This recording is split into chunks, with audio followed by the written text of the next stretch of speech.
AP మంత్రి నారా లోకేష్ సమస్య ఎక్కడుంటే అక్కడికి క్షణాల్లో వెళ్తున్నారు. బాధితుల్ని పరామర్శిస్తున్నారు.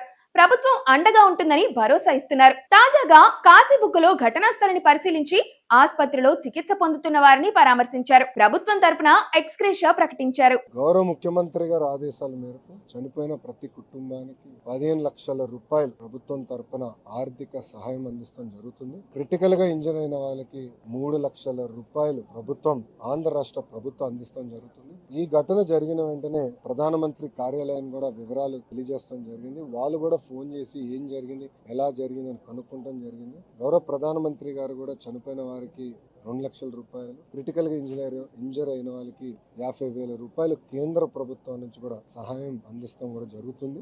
2 నెలలుగా లోకేష్ బిజీగా గడుపుతున్నారు. ఆస్ట్రేలియా పర్యటన ముగించుకొని వచ్చాక తుఫాను ప్రభావంతో పూర్తిగా సెక్రటేరియట్ కు పరిమితమయ్యారు. రేయింబవళ్లు మానిటరింగ్ చేశారు. ప్రధాని కార్యాలయంతో టచ్ లో ఉంటూ తుఫాన్ నివేదికలను అందించారు. ప్రభుత్వ ముందస్తు అప్రమత్తతతో ప్రాణ ఆస్తి నష్టం తప్పింది.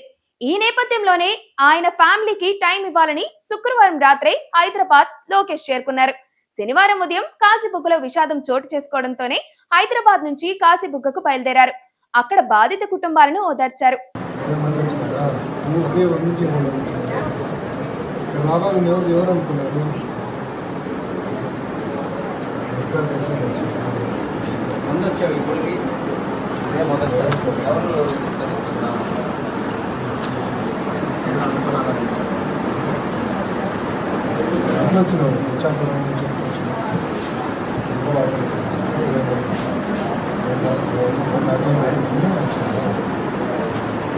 మృతుల కుటుంబాలకు ప్రభుత్వం అండగా ఉంటుందని, క్షతగాత్రులకు వైద్య ఖర్చులో ఎంతైనా వెనుకాడవద్దని వైద్యులకు సూచించారు.